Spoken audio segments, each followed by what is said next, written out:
بسم اللہ الرحمن الرحیم۔ ماشاءاللہ آپ لوگ یہاں اکٹھے ہوئے اور دعا حزب البحر کے لیے آپ نے وقت نکالا۔ اللہ تعالیٰ یہ سعادت بھی کسی کسی کو نصیب فرماتا ہے کہ بندہ اپنے تمام امور اور دنیا داری کو چھوڑ کر اللہ کے لیے اپنے آپ کو مخصوص کرے، لیکن اس میں ایک بات کا ضرور خیال رکھنا چاہیے کہ ہم جو بھی عبادت، ریاضت، چلہ کشی کریں وہ اللہ کے لیے کریں۔ اگر ہم رائے اللہ کے لیے کرتے ہیں تو باقی اس کے ثمرات ہمیں ویسے ہی حاصل ہو جاتے ہیں، لیکن نیتوں کا بڑا عمل دخل ہوتا ہے کہ انما الاعمال بالنیات، کہ عملوں کا دخل ان کی نیتوں پر ہے۔ اگر ہم دنیاوی مقاصد کے لیے اپنے آپ کو مخصوص کر رہے ہیں تو سمجھ لیں ہم نے کھیر کے بجائے کھچڑی پکا لی۔ اور اگر ہم یہی کام راہ اللہ کے لیے کر رہے ہیں اور مقصود ہمارا اللہ کی رضا حاصل کرنا ہے تو ہمیں دنیا اور آخرت دونوں کے ثمرات ملیں گے۔ اگر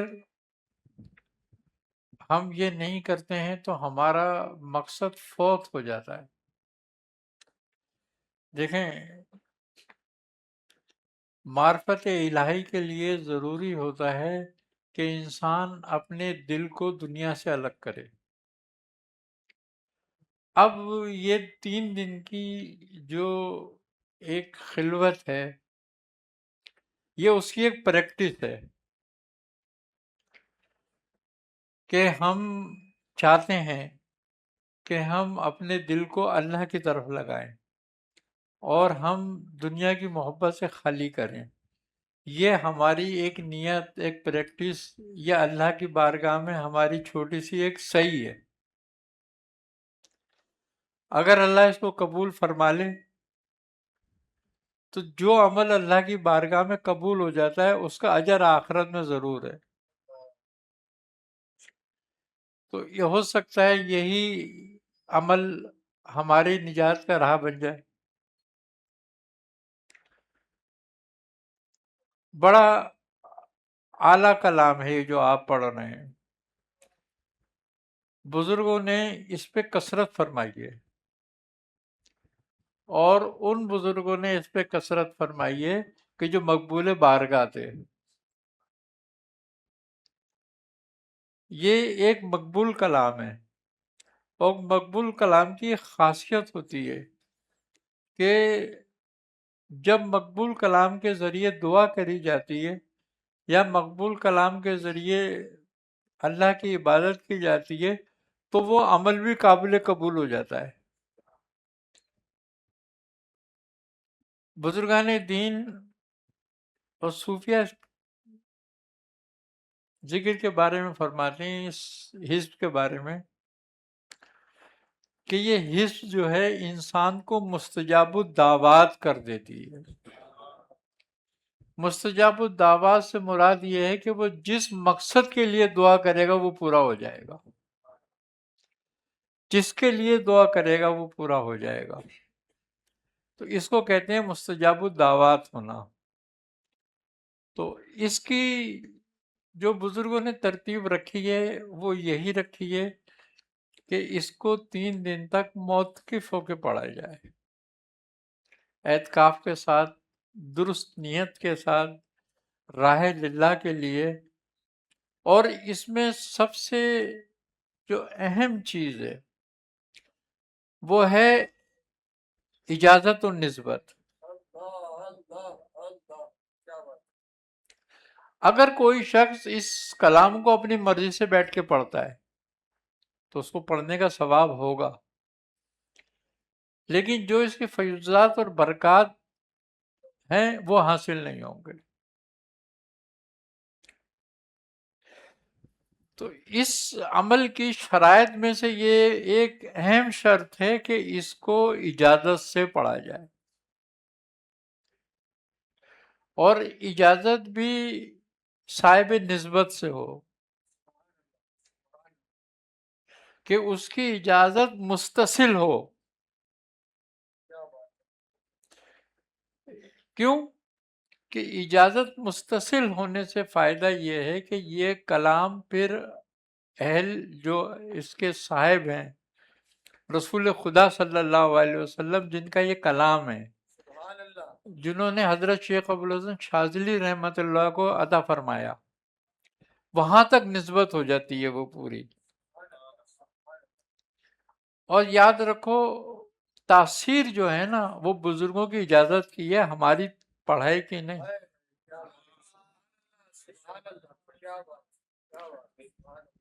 اسی لیے کہتے ہیں کہ اس کو اجازت سے پڑھا جائے، اس کی بڑی برکتیں ہیں. حضرت شیخ ابوالحسن شاذلی رحمۃ اللہ علیہ طریقہ قادریہ رکھتے تھے.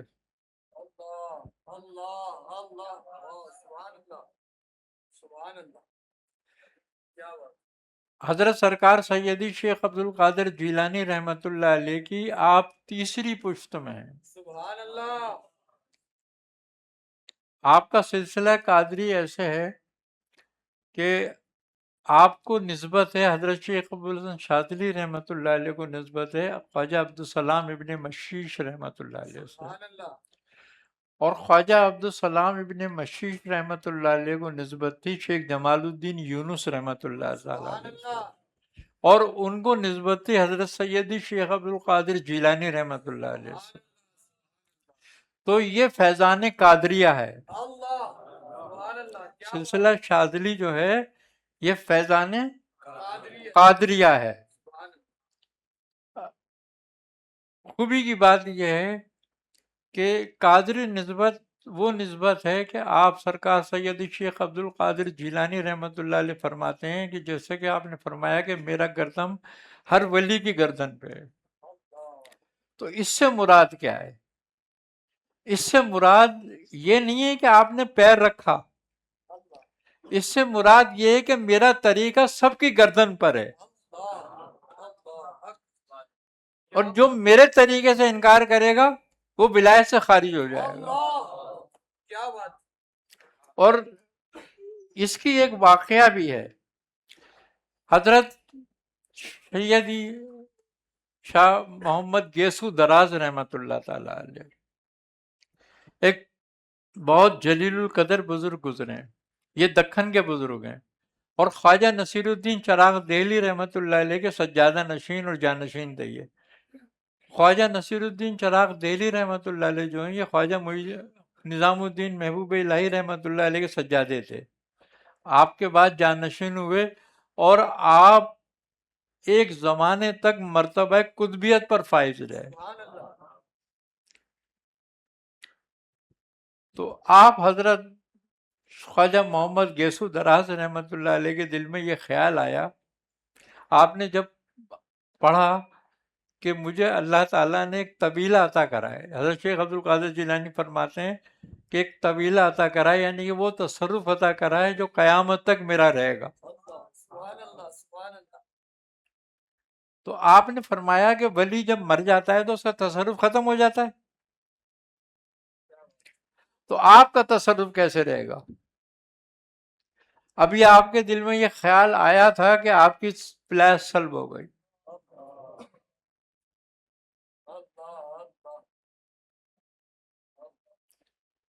آپ کو باطن میں اپنے اندھیرا محسوس ہونے لگا، آپ ایک دم پریشان ہو گئے، اور آپ نے اپنے پیر حضرت شیخ نصیر الدین چراغ دہلی رحمۃ اللہ علیہ سے رجوع کیا کہ حضور یہ کیا ہوا؟ آپ نے فرمایا کہ یہ جو کچھ ہوا ہے اس میں ہم کچھ نہیں کر سکتے، لہذا تم حضرت نظام الدین محبوب الہی سے رجوع کرو. یہاں تک کہ آپ معین الدین چشتی تک پہنچ گئے رجوع کرتے کرتے. آپ خواجہ معین الدین چشتی رحمۃ اللہ علیہ نے فرمایا کہ یہ تم سے گستاخی ہوئی ہے، لہذا جب تک کہ تم اس پر معافی نہیں مانگو گے اور اپنا اعتراض سے رجوع نہیں کرو گے، یہ تمہاری ولایت بحال نہیں ہوگی. آپ باطنی طور پر آپ کو آپ کی بارگاہ میں لے گئے اور آپ نے وہاں رجوع کیا، آپ کی ولایت، آپ نے فرمایا کہ اے سید محمد، تم نے دیکھ لی ہمارا تصرف، سبحان اللہ، سبحان اللہ، کہ تمہارے دل میں خیال گزرا اور تمہاری ولایت سلب ہو گئی۔ آپ فرماتے ہیں کہ پھر جو مجھے معافی ہوئی تو جو میں جس مقام میں تھا اس سے اور زیادہ ترقی ہو گئی مجھے، آپ کی ایسی نوازش ہوئی۔ آپ نے اپنی کتاب جوامع الکلم میں آپ کے 99 اسما لکھے ہیں، حضرت سرکار غوث پاک کے۔ تو آپ حضرت سیدی شیخ عبد القادر جیلانی کا طریق سب طریقوں پر غالب ہے۔ سبحان اللہ، سبحان اللہ، یہی بات جو ہے کہ میرا قدم ہر ولی کی گردن پر، یہی بات ہے کہ آپ کا طریقہ ہر ولی پر غالب ہے، ہر سلسلے پر غالب ہے، اور ہر ولی آپ کی ولایت کا اقرار کرے بغیر ولی نہیں ہو سکتا۔ اللہ اللہ، نعرہ غوثیہ، نعرہ غوثیہ، نعرہ غوثیہ، سبحان اللہ۔ تو یہ سرکار سیدی شیخ عبد القادر جیلانی رحمۃ اللہ علیہ پہ اللہ تبارک و تعالیٰ کی اور رسول خدا صلی اللہ علیہ وسلم کی شفقت اور نظر خاص ہے، سبحان اللہ، کہ آپ کو وہ طریقہ دیا۔ آپ فرماتے ہیں کہ میرا طریقہ سے جو انکار کرے گا وہ ولایت سے خارج ہو جائے گا۔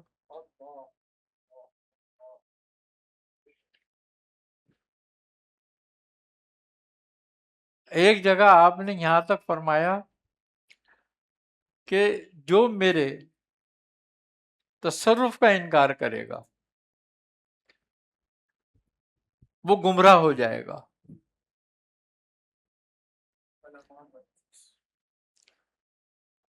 بڑے بڑے اولیاء اللہ، بڑے بڑے بزرگ اس سلسلے سے وابستہ رہے ہیں، اور خود شیخ ابوالحسن شاذلی جن کا ہم یہ کلام پڑھ رہے ہیں، جن کی محفل ہم سجا کے بیٹھے ہوئے ہیں، وہ خود طریقہ قادریہ پر ہیں۔ سبحان اللہ، سبحان اللہ،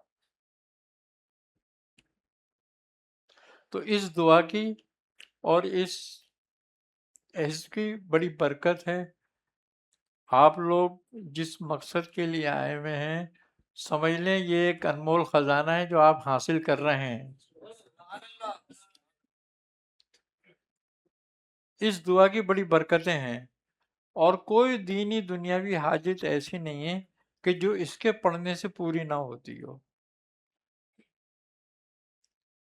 ابھی میرے پاس کچھ دنوں پہلے ایک خاتون آئیں، وہ مجھے بتا رہی تھیں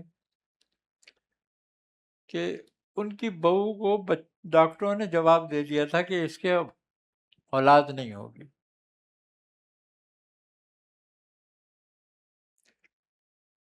تو انہوں نے پچھلے سال یعنی کہ 2 سال پہلے حزب البحر کی زکوٰۃ ادا کری تھی اپنے گھر میں موقف ہو کر۔ بڑی پڑھنے پڑھانے والی خاتون نے، اور حزب البحر سے تو بڑی عقیدت اور بڑی وہ رکھتی ہیں وہ۔ تو جب ان کی رپورٹ آئی بہو کی یہ کہ اس کو ایگ وغیرہ نہیں بنتے ہیں اور یہ اولاد اس کو نہیں ہو سکتی، تو وہ پریشان ہو گئیں کہ میں کیا کروں۔ تو ان کی سمجھ میں کچھ نہیں آیا، تو ان کے پاس ہماری حزب البحر کی کتاب ہے، انہوں نے اس میں سے دیکھ کے ایک وظیفہ شروع کر دیا۔ تو انہوں نے حزب البحر روزانہ پڑھنی شروع کر دی کہ وہ 3 بار حزب البحر پڑھ کے پانی پہ دم کرتی ہیں، ایک سیب پہ دم کرتی ہیں، اور اپنی بہو سے کہتی ہیں یہ کھا کے اور یہ پانی پی لے۔ تقریباً انہوں نے 3-4 مہینے یہ کرا، چوتھے مہینے ان کی بہو جو ہے وہ حاملہ ہو گئی۔ ابھی وہ کچھ دنوں پہلے میرے پاس مٹھائی اور بچے کو لے کر آئیں۔ وہ کہہ رہی تھی ہم تو بالکل مایوس ہو چکے تھے اس بات سے۔ اس کی بڑی برکت ہے اس کی، لیکن کیا ہے یقین چاہیے. ہمیشہ یاد رکھو دعا کرنے کے لیے یقین کی بہت زیادہ ضرورت ہوتی ہے. تم اللہ سے جیسا گمان کرو گے وہ تمہارے لیے ویسا ہی ہے.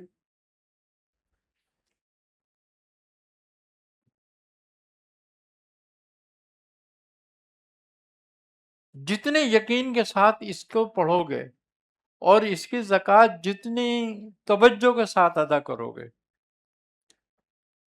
انشاءاللہ تعالی اس کے فیضات اور برکات اتنے ہی دیکھو گے.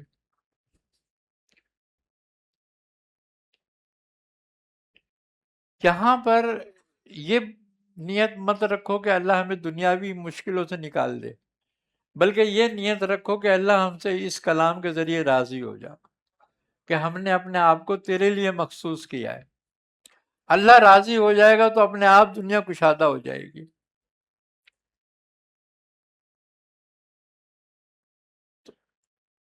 ایک بات. دوسری بات یہ ہے کہ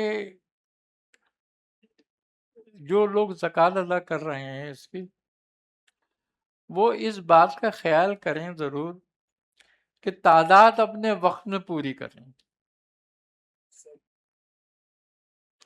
دیکھیں ہر چیز کا ایک قانون، ایک اصول ہوتا ہے.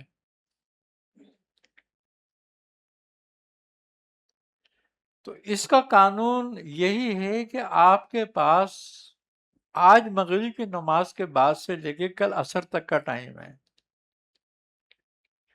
کیونکہ وہی دن چل رہا ہے. کل منگل کی شب تھی، آج منگل کا دن ہے. تو ہم نے اسی کے دوران کوشش کرنی ہے کہ 120 مرتبہ پورا کر لیں. اور ایسا مشکل کام نہیں ہے کہ وہ پورا نہیں ہو سکتا. اگر کوئی بہت آرام سے بھی پڑھتا ہے نا تو 8 گھنٹے میں پورا ہو جاتا ہے، آرام سے ہی ہو جاتا ہے. تو کوشش یہ کریں کہ اس کی تعداد کو اس کے ٹائم میں پورا کر لیں، تاکہ جب 3 دن ہمارے پورے ہوں تو اس کی زکوٰۃ پوری ہو چکی ہو. اب کچھ لوگ ایسے ہوتے ہیں کہ جو اس کو پورا نہیں پڑھ پاتے، وہ بعد میں کہتے ہیں کہ ہم گھر جا کے کر لیں. اس کا فائدہ کچھ نہیں ہوا. کیوں؟ کہ بزرگوں کا طریقہ یہ ہے نہیں. اور جب ہم بزرگوں کے طریقے سے کوئی کام ہٹ کر کریں گے اس کا فائدہ ہمیں نہیں ہونے والا. تو لہٰذا اس بات کا ضرور خیال کریں کہ اس کو اس کے ٹائم میں اس کی تعداد کو پورا کریں. اپنے وقت بیٹھنے کا خیال کریں کہ میں کس ٹائم پہ بیٹھتا ہوں، کوشش کریں کہ اس ٹائم پر ہی بیٹھیں. ہاں اگر کسی میں اتنی طاقت نہیں ہے کہ وہ ایک نشست میں اس کو 120 کرے، وہ 3 نشستیں کر لے، 4 نشستیں کر لے، لیکن ترتیب سے کرے. 30 مرتبہ ایک نشست میں پڑھے، 4 نشست میں 120 بار ہو جائے گی. 40 مرتبہ ایک نشست پڑھے تو 3 نشستوں میں 120 ہو جائے گی. اس ترتیب میں ضرور پڑھے. یہ نہیں پڑھے کہ آج میں نے 60 بار پڑھ لی تو کل میں نے 40 بار پڑھ لی اس نشست میں. اس کا بھی فائدہ نہیں ہوتا پھر.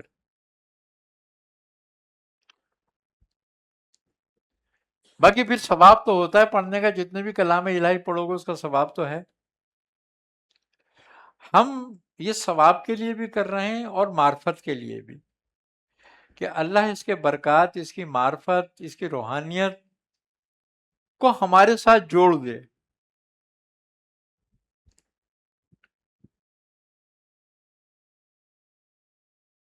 تو ان باتوں کا ضرور خیال رکھیں. جو ٹائم ملے اس میں ذکر اور اذکار کریں.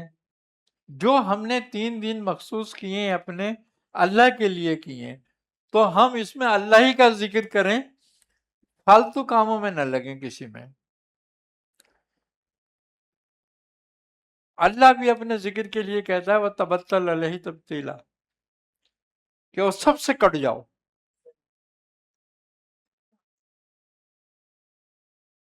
تو آپ جو یہاں کے بیٹھے ہیں تو سب سے کٹے ہوئے ہیں.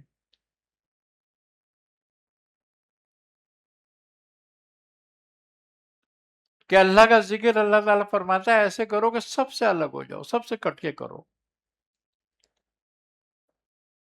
کوئی دنیاوی جھمیلا تمہارے ساتھ نہیں ہونا چاہیے اس وقت پہ،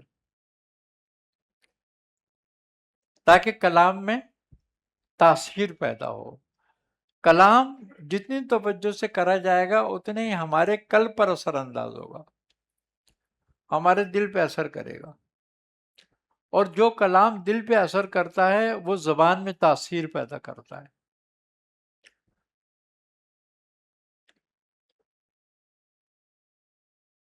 اور جو زبان میں تاثیر پیدا کرتا ہے وہ انسان کو مستجاب الدعوات کر دیتا ہے۔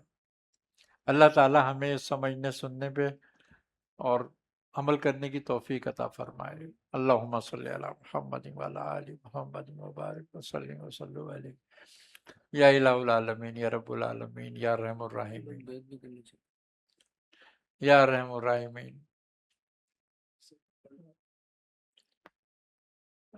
ہمیں ہر طرح کی گمراہیوں سے، محتاجیوں سے، ذلتوں سے، رسوائیوں سے، ہر طرح کے ظاہری باطنی امراض سے، ہر طرح کی آفات ناگانیاں، اموات ناگانیاں، امراض ناگانیاں سے محفوظ فرما۔